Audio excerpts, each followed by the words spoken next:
Would you like to know how to get the best results with heat embossing? Then stick around because I've got a ton of ideas to share with you today, as well as a bonus tip on how you can fix a heat embossing mistake. Heat embossing is one of the basic techniques that we use in card making, but it's one of those things that has the wow factor and can take your card making to the next level. It's very affordable to do. The embossing powders aren't expensive and they last a very long time.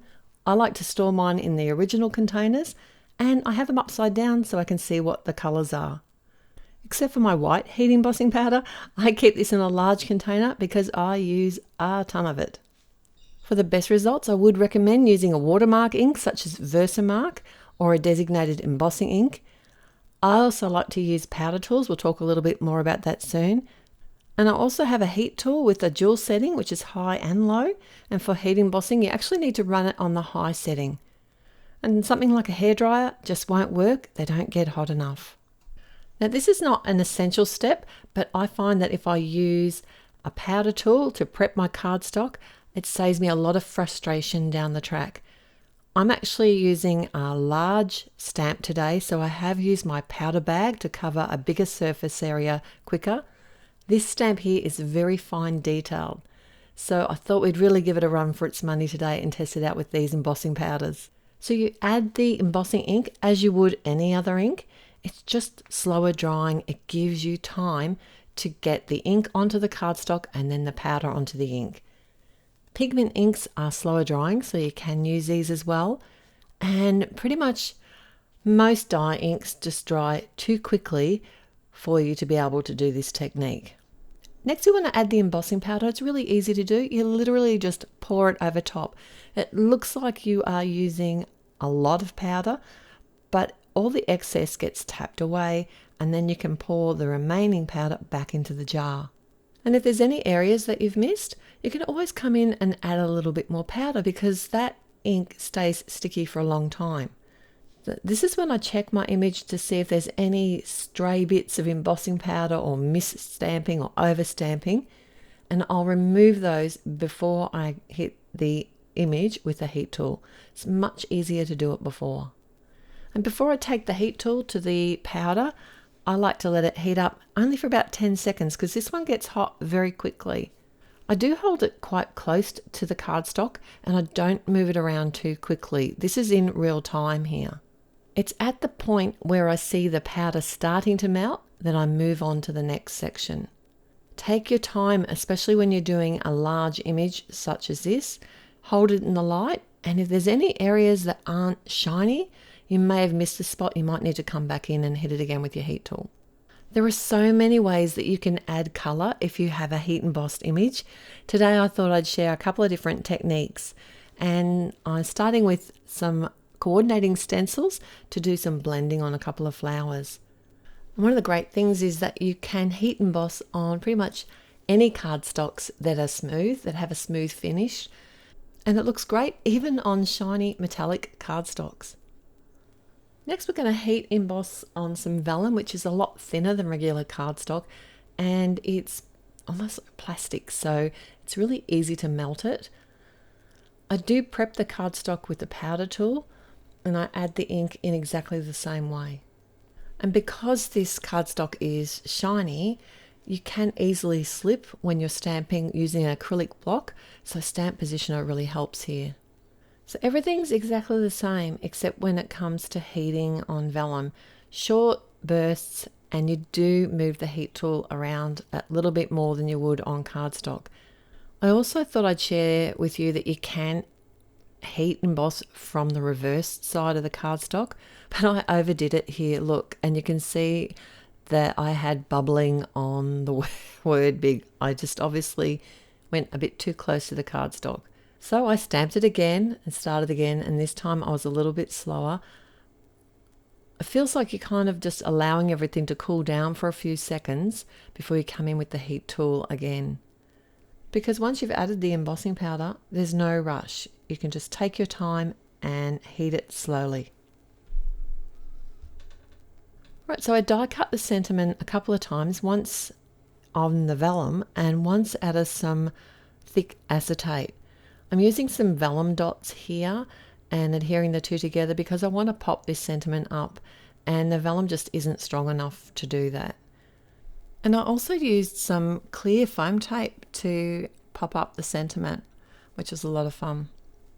One of the best things about heat embossing is the added texture to a finished design, and the metallic look here with the gold embossing powder I think adds such an elegance.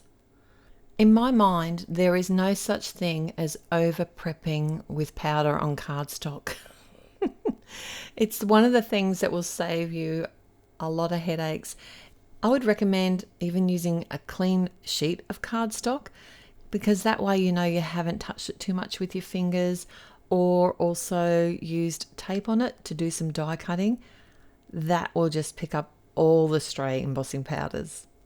My next colouring technique is to do some watercolouring, actually some smooshing.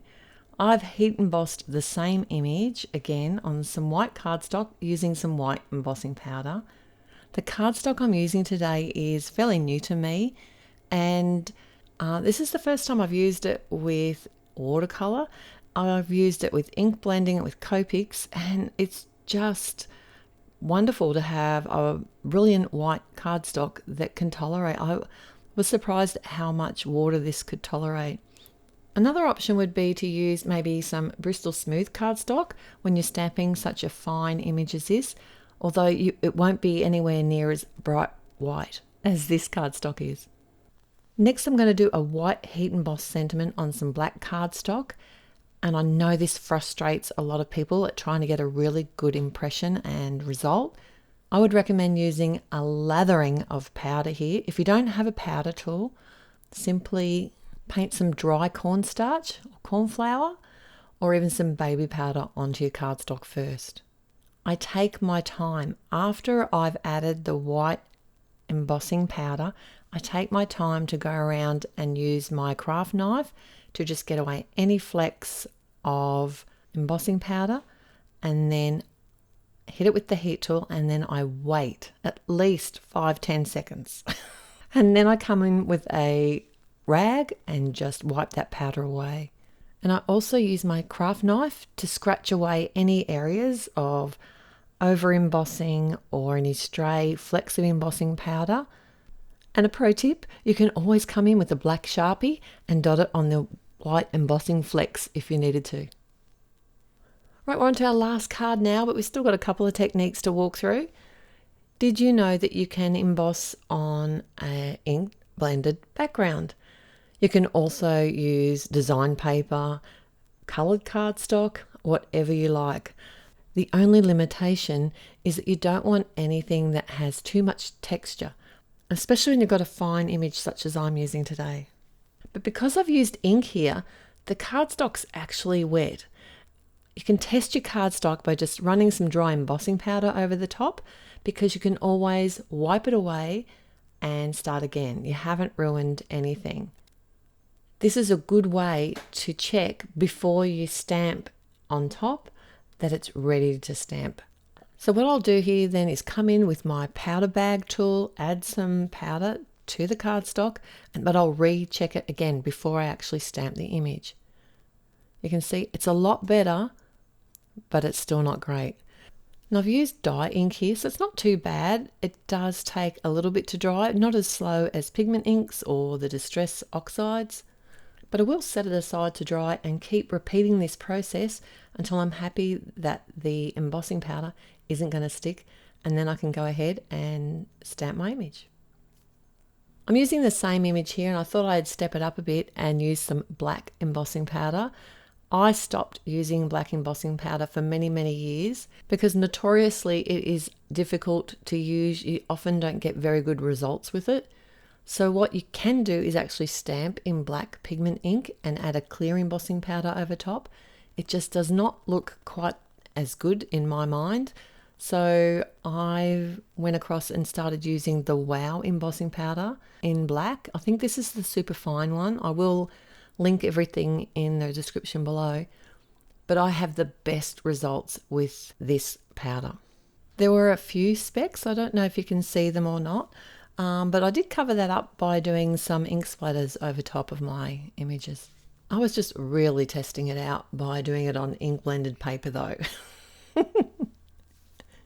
It's time for my bonus tip, and I'm going to show you how you can fix an image that you've overheated. This simply means that you've held your heat tool in one place for too long, and what it does is it remelts the embossing powder and you lose the raised shiny portion. It's almost like it's absorbed into the cardstock.